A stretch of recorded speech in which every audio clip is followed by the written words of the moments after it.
Ya, selamat pagi. Ketemu lagi di mata kuliah yang baru, sebuah mata kuliah yang bukan merupakan mata kuliah teori, tetapi merupakan mata kuliah aplikasi. Dan di mata kuliah ini kita akan belajar banyak hal baru.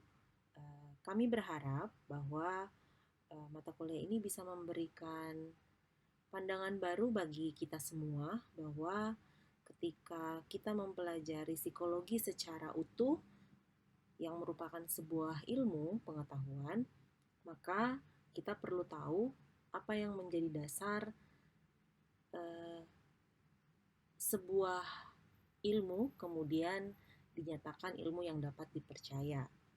Atau dalam hal ini yang sedang kita pelajari yaitu psikologi. Oke, mata kuliah yang baru ini namanya adalah dasar-dasar pengukuran psikologi, sama seperti dengan slide pertama yang dilihat oleh kita semua. Uh, ada beberapa referensi yang digunakan seperti yang sudah dituliskan dalam CLS. Namun untuk materi hari ini, materi pertemuan pertama, itu akan menggunakan referensi dari Fur dan Bacharach. Itu bisa dilihat Psychometrics and Introduction. Bisa dilihat juga di CLS, silahkan dibaca. Kalimat-kalimat yang digunakan cukup dapat dipahami. Yay. Kalau kita ketemunya secara live, saya pasti akan bertanya dulu, kira-kira ketika mendengar nama mata kuliah dasar-dasar pengukuran psikologi, apa yang ada di dalam pikiran kita.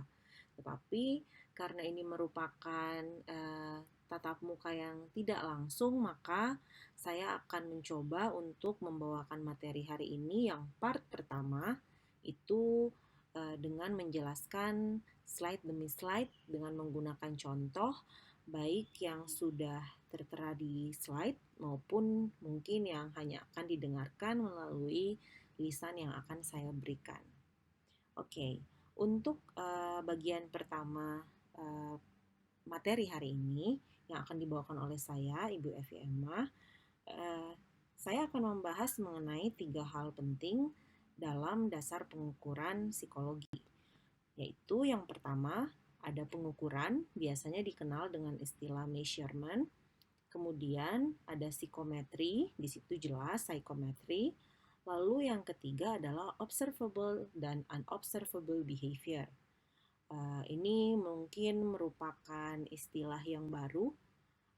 Itu apa ya measurement, itu apa psikometri. Dulu juga waktu saya pertama kali jadi mahasiswa Fakultas Psikologi, saya merasa aduh ternyata saya harus ketemu dengan istilah baru yang benar-benar kok kayaknya kalau saya baca kata pengukuran identiknya pasti akan berhubungan dengan ukur dan itu akan berhubungan dengan yang namanya proses matematis.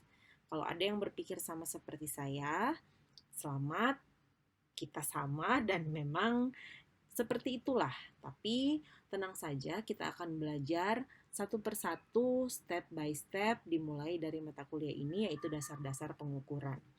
Oke, kita akan masuk pada topik yang paling pertama, pengukuran atau measurement. Ya,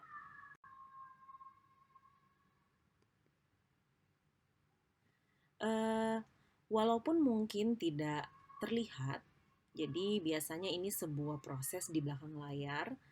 Pengukuran itu merupakan dasar dari setiap pengembangan ilmu. Jadi setiap pengembangan ilmu pengetahuan yang namanya sains dan penerapannya itu pasti akan menggunakan atau melewati proses pengukuran, proses measurement. Artinya di sini proses measurement itu tidak hanya dilakukan di psikologi, tetapi dilakukan oleh semua ilmu pengetahuan, baik pengembangannya maupun penerapannya. Karena psikologi merupakan salah satu cabang ilmu yang mempelajari perilaku manusia atau biasa dikenal dengan istilah behavioral study, maka sudah jelas psikologi tidak akan pernah lepas dari segala bentuk pengukuran, baik yang bisa kita lihat maupun yang tidak kita lihat. Kemudian Karena psikologi merupakan salah satu bentuk behavioral study, maka tujuan dari behavioral study adalah usaha untuk memahami dan memprediksi perilaku manusia. Jadi dalam hal ini, contoh paling gampang saja misalnya perilaku yang tampak, yang mudah terlihat adalah perilaku tertawa atau perilaku menangis. Dalam psikologi, yang ingin diketahui adalah mengapa seseorang menangis, apa alasan kenapa seseorang menangis, mengapa seseorang tertawa, apa alasannya orang tertawa, karena perilaku tersebut cukup kompleks. Ada yang menangis, mengeluarkan air mata, tapi juga sambil tertawa. Ada yang menangis, mengeluarkan air mata, tapi diam saja. Tapi ada juga yang menangis, mengeluarkan air mata sambil mungkin ngamuk gitu ya. Jadi itulah yang menjadi tujuan utama behavioral study, yaitu memahami dan memprediksi perilaku manusia. Oke, semoga sampai di sini sudah cukup jelas kira-kira pengukuran tersebut apa fungsinya untuk pengembangan sebuah ilmu pengetahuan dan penerapannya. Mungkin ini merupakan contoh yang ekstrim, tapi memang di dalam buku referensi kita ini dicontohkan bahwa pada batas tertentu extreme situation memang pengukuran psikologi itu akan menentukan kondisi hidup dan mati seseorang. Di sini contohnya adalah di beberapa negara bagian di Amerika Serikat atau United States itu ada peraturan yang menyatakan bahwa narapidana yang tergolong mentally retarded, jadi individual mentally retarded, itu tidak dapat menerima putusan hukuman mati.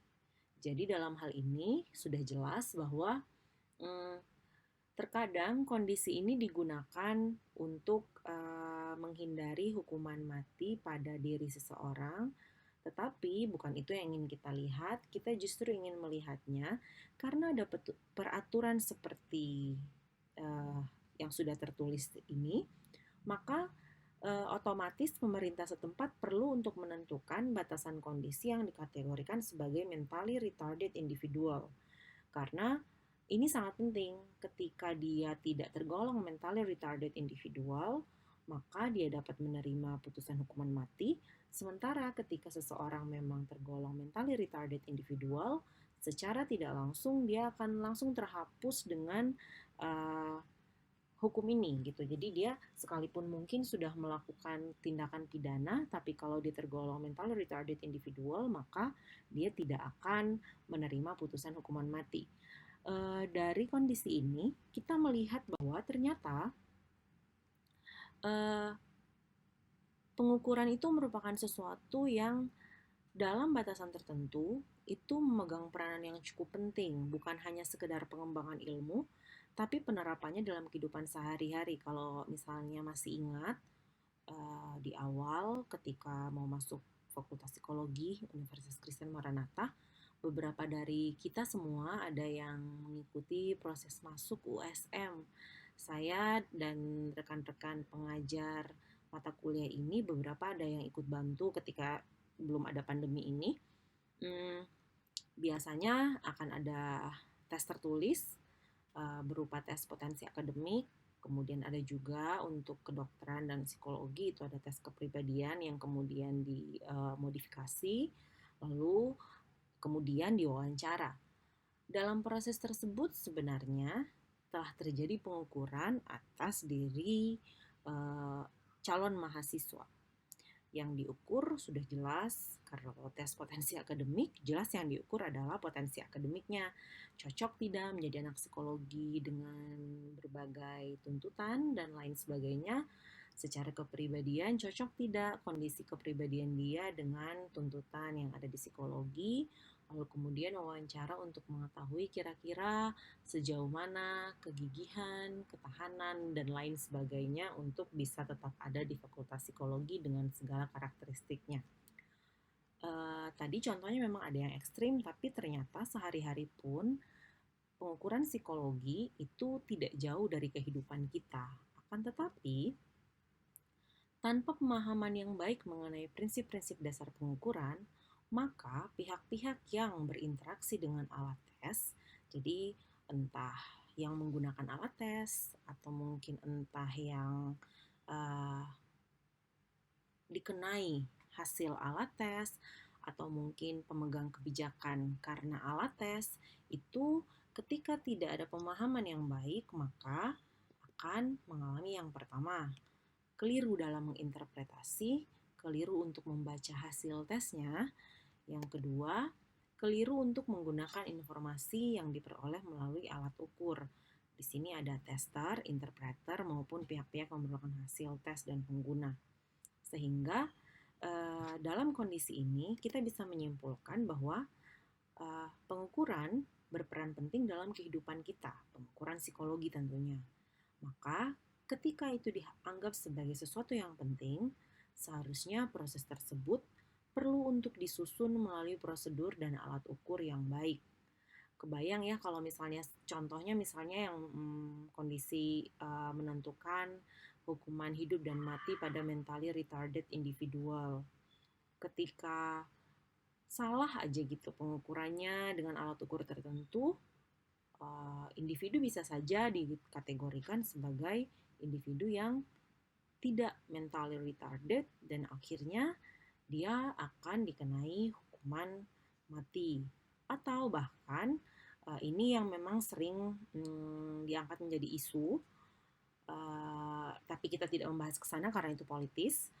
Ketika ada kepentingan kelompok tertentu mungkin kemudian ingin menghindar dari jeratan hukum, maka dengan alat ukur tertentu, dengan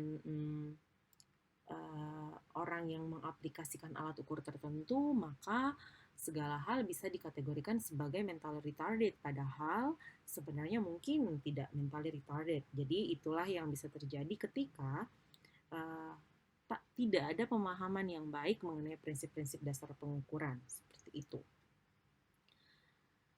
Akhirnya kita muncul pada pertanyaan ini, kalau memang sepenting itu pengukuran dalam psikologi, lalu bagaimana ya menentukan bahwa suatu alat ukur, jadi alat ukur apapun namanya, itu bisa kita percaya dan makna yang dihasilkan dari alat ukur tersebut itu benar adanya. Oke, sampai di sini kita sudah akan masuk ke dalam pembahasan topik yang kedua, yaitu psikometri. Karena di belakangnya ada kata metri, biasanya identik dengan proses statistika, iya betul, karena dalam psikometri ini salah satu bagiannya adalah statistika, tapi tidak kita bahas di mata kuliah ini karena memang statistika adalah mata kuliah tersendiri yang diberikan kalau tidak salah di semester yang sebelumnya. Nah, psikometri ini belajar tentang apa sih? Kan ini terkait dengan pengukuran yang tadi, karena pengukuran penting, maka pengukuran perlu disusun dengan prosedur yang baik. Maka kita masuk pada pembahasan berikutnya, yaitu psikometri. Ya, kita lihat dulu contoh yang pertama. Ini sebuah pertanyaan. Jika seseorang hendak mengukur panjang sebuah benda, apakah yang akan digunakannya?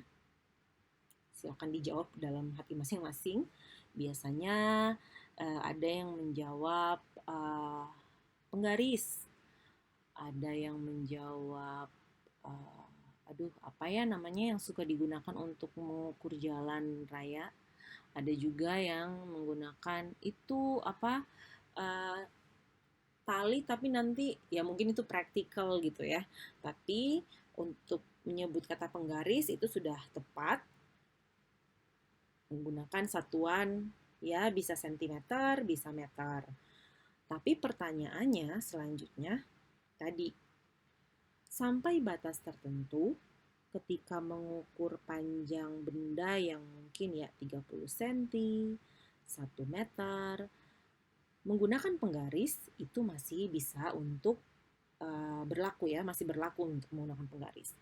Tapi ketika mengukur sebuah bukan benda, tapi kita mengukur panjang yang jaraknya berkilometer atau nggak usah sampai kilometer juga, berapa ratus meter, rasanya menggunakan penggaris sudah tidak tepat. Artinya di sini sebuah alat ukur dalam psikologi pun sama. Sampai titik tertentu Mungkin benar mengukur uh, perilaku tertentu, tetapi ingat, perilaku manusia cukup kompleks. Terkadang apa yang kita lihat tidak sama seperti apa yang tidak terlihat. Contoh yang kedua, jika seseorang hendak mengukur berat sebuah benda, apakah yang akan digunakannya? Iya, betul sekali. Rata-rata akan menjawab timbangan. Tapi coba diingat, timbangan itu kalau saya tidak salah ingat ya, timbangan itu tuh ada timbangan berat badan. eh, Kalau ada yang hobi masak atau mungkin karena ini pandemi, ada yang iseng-iseng masak, tiba-tiba ngeliat ada timbangan-timbangan lucu-lucu gitu hanya untuk timbang apa ya, berat tepung terigu, gula pasir, itu juga ada timbangannya. Ada juga yang timbangannya adalah yang untuk berat yang sampai bertonton gitu. Sehingga ternyata untuk mengukur berat sebuah benda, besaran satuan berat, itu kita bisa menggunakan berbagai macam ukuran. Sehingga sampai di sini bisa terbayang ya, panjang sebuah benda, berat sebuah benda, kita bisa mengukur dengan beberapa alat ukur. Nah, sekarang pertanyaannya, dalam psikologi, bagaimanakah cara kita mengukur topik-topik yang termasuk dalam kajian psikologi? Ya, ini berarti sebuah pertanyaan yang akhirnya mungkin perlu untuk menjadi perenungan kita sepanjang satu semester ini. Kalau panjang sebuah benda nyata di depan mata, kita bisa menggunakan beberapa alat ukur sekaligus, berat sebuah benda juga begitu. Nah, sekarang kalau psikologi, termasuk topik-topik yang ada di dalamnya, kita sudah pernah ketemu di psikologi dasar, pernah ketemu juga di rentang perkembangan anak yang mungkin semester ini remaja, pernah ketemu juga di kepribadian, individu lingkungan. Gimana ya cara mengukur segala hal yang ada di dalamnya? Kalau di kepribadian paling sering tipe kepribadian tertentu, gimana cara mengukurnya ya? Oke, ada 3 hal yang perlu kita perhatikan. Oke, saya tayangkan saja dulu semuanya. Yang pertama, hal apa yang akan diukur? Lalu kedua, bagaimana mengukurnya? Dan yang ketiga, apa makna hasil pengukurannya? 3 hal ini merupakan prinsip-prinsip dalam pengukuran yang disebut dengan psikometri. Artinya, ketika kita bicara psikometri, maka kita akan bicara mengenai prinsip-prinsip dalam pengukuran, bukan prinsip-prinsip dalam sebuah objek ukur atau sebuah variabel, tetapi psikometri adalah membicarakan prinsip-prinsip pengukuran. Apa yang akan diukur, bagaimana mengukurnya, dan apa makna hasil pengukurannya. Oke, kalau demikian kita akan lanjut pada topik kita yang ketiga. Dalam psikologi, kita mengenal hal-hal terkait dengan perilaku. Ada yang bisa langsung terlihat, ada yang terlihat sih, tapi ternyata bukan itu penyebabnya. Nah, kalau demikian, kita sudah akan membicarakan mengenai hal ini, observable dan unobservable behavior. Oke, apa itu? Mari kita tinjau satu persatu. Tujuan utama dari pengukuran perilaku adalah untuk mengukur 2 hal ini. Yang pertama, mengukur perilaku yang dapat diamati atau observable behavior. Yang kedua adalah mengukur perilaku yang tidak dapat diamati. Sampai di sini kita ketemu dengan istilah baru lagi. Istilahnya adalah atribut psikologis atau kalau bahasa Inggrisnya unobservable behavior. Apa itu perilaku yang bisa diamati? Apa itu perilaku yang tidak bisa diamati? Mari kita lihat satu persatu. Observable behavior. Dalam ilmu behavior seperti psikologi, alasan seorang ilmuwan untuk melakukan pengukuran terhadap perilaku dapat disebabkan oleh 2 hal. Ini observable behavior. Yang pertama, karena tertarik dengan perilaku tersebut secara apa adanya. Jadi misalnya seperti ini, beberapa psikolog yang adalah ilmuwan juga, yang juga nanti dia juga adalah peneliti, ingin meneliti mengenai pengaruh ekspresi wajah terhadap ekspresi wajah orang lain. Jadi dia ingin melihat gimana sih pengaruhnya ekspresi wajah seseorang yang kita lihat ke ekspresi wajah orang yang lain.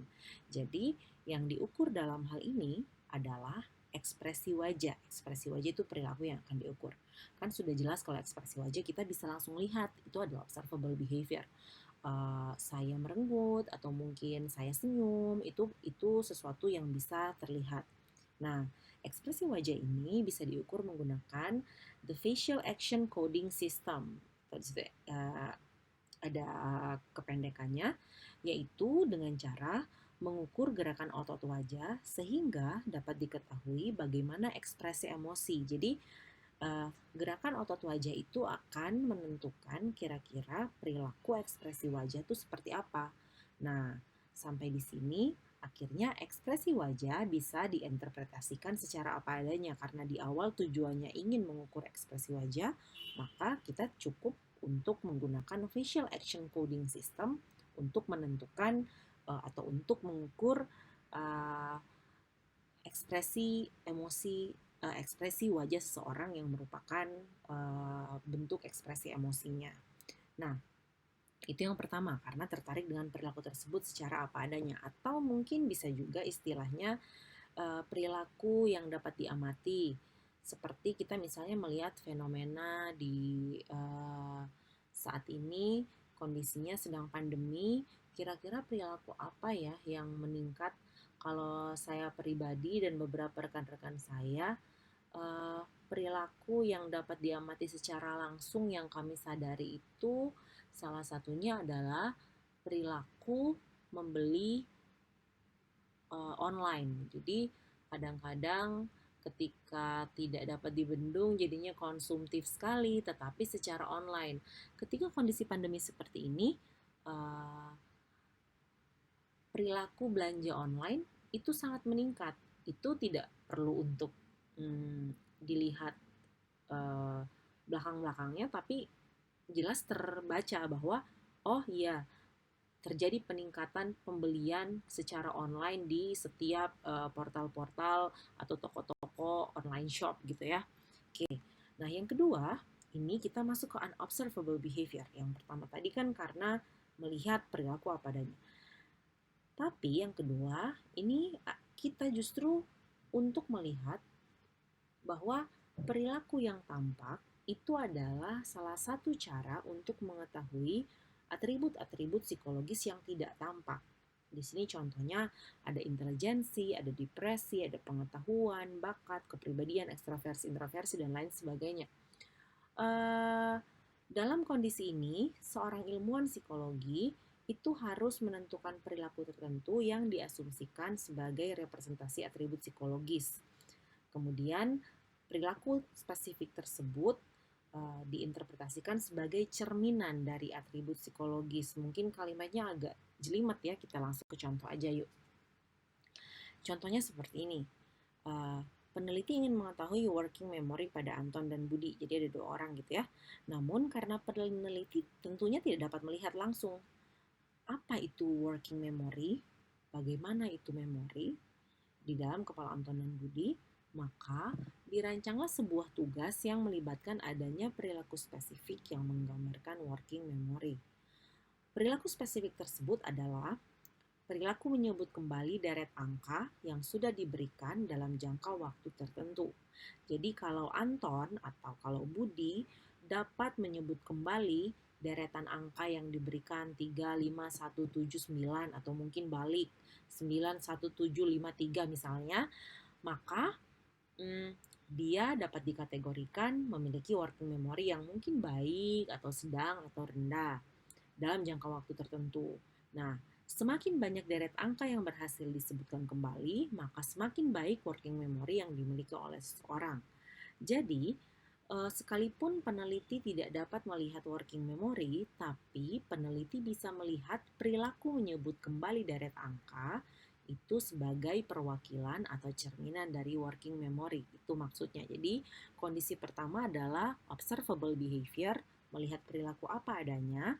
Yang kedua adalah unobservable behavior, melihat perilaku yang terlihat sebagai bentuk cerminan dari perilaku yang tidak terlihat atau istilahnya atribut psikologis.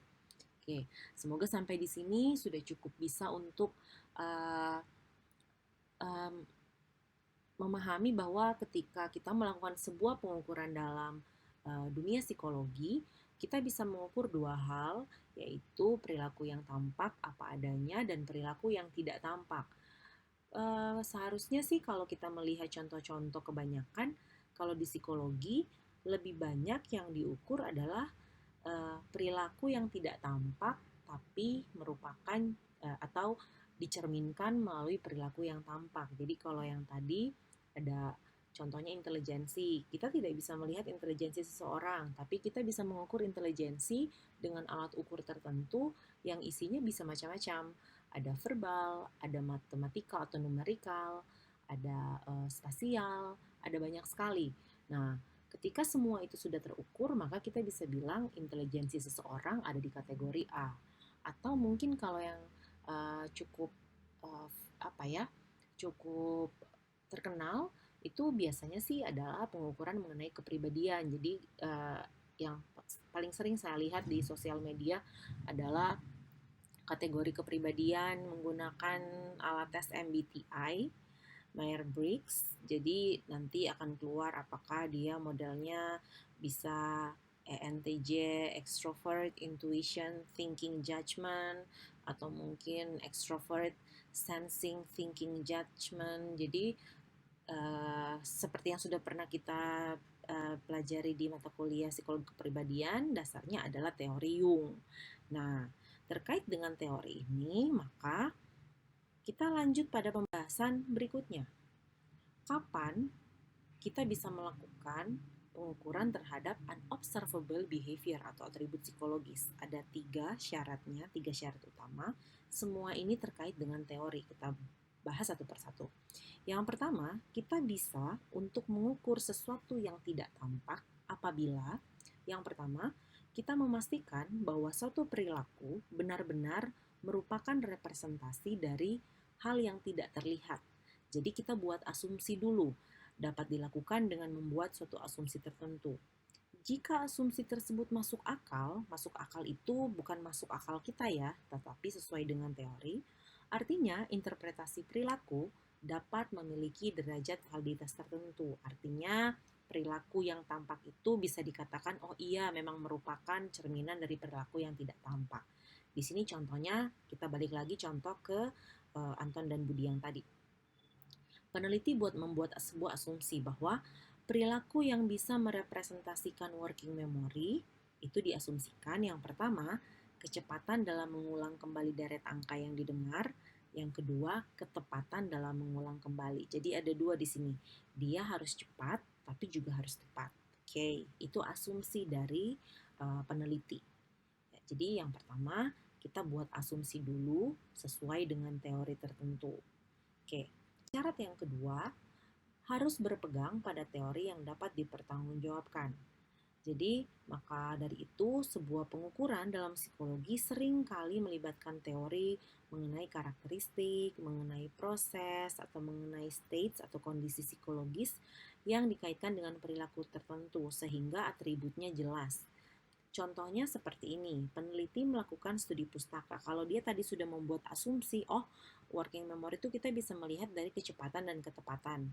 Tetapi kemudian dilakukanlah studi pustaka, teori dibaca banyak banget, akhirnya uh, untuk mengetahui working memory, ternyata ditemukan bahwa bukan hanya berdasarkan pada kecepatan, tetapi juga pada ketepatan. Mungkin tadinya berasumsi, oh yang penting kalau dia bisa mengulang kembali deretan angka secara cepat dalam waktu tertentu, dia disebut working memory-nya bagus. Tapi ternyata masuklah syarat kedua, harus ada teori yang bisa dipertanggungjawabkan. Dilakukanlah sebuah studi pustaka dan akhirnya ditemukan bahwa bukan hanya cepat, tetapi juga harus tepat. Pada akhirnya, para peneliti memutuskan bahwa untuk mengukur working memory, maka digunakanlah deret angka yang kemudian diperdengarkan, tetapi yang diukur adalah kecepatan seseorang dan ketepatan seseorang untuk mengulang kembali deret angka tersebut. Nah, yang ketiga, yang terakhir ini slide dari saya. Yang ketiga syaratnya adalah memiliki konstruk berpikir berdasarkan konsep teori psikologi tertentu, sehingga kita dapat memahami perbedaan perilaku tersebut. Jadi, biasanya konstruk ini disebut hypothetical construct. Jadi, penting untuk membuat sebuah definisi operasional untuk mengartikan teori. Jadi kan kita akan menggunakan teori-teori yang kita semua tahu yang namanya teori kadang-kadang sifatnya itu abstrak sekali, sehingga sangat penting untuk mendefinisikan secara operasional bagaimana sih caranya untuk mengukur perilaku yang kita maksud. Jadi di sini contohnya masih tetap dengan working memory, peneliti membuat hipotesa bahwa semakin cepat dan tepat dalam mengulang kembali deret angka yang didengar, maka semakin baik pula working memory-nya. Hipotesis tersebut, jadi asumsi tersebut, kemudian dibuat jadi operasional. Working memory adalah seberapa tinggi tingkat kecepatan dan ketepatan partisipan dalam mengulang kembali deret angka yang didengar.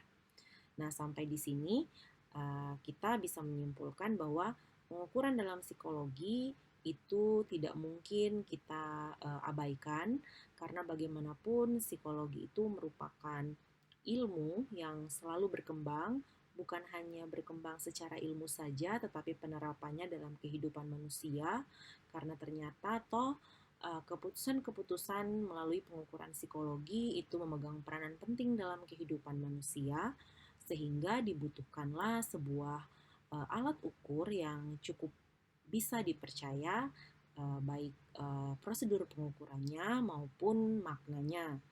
Nah, pertanyaannya, ketika pembahasan psikologi ada luas sekali, apa yang diukur kalau seperti itu?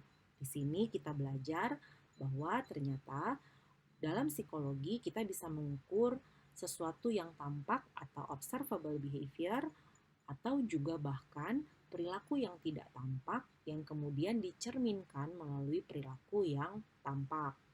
Tapi tantangannya di sini, perilaku yang tidak tampak itu bagaimana syaratnya untuk bisa kita ukur. Ada 3 syaratnya, bisa dibaca kembali. Inti dari 3 hal tersebut adalah terdapat sebuah teori yang cukup dapat dipercaya, yang sudah cukup sering dikembangkan untuk bisa menjadi pegangan kita. Demikian dari saya, semoga untuk bagian pertama ini mengenai pengukuran, mengenai psikometri, dan mengenai observable dan unobservable behavior bisa dipahami dengan baik.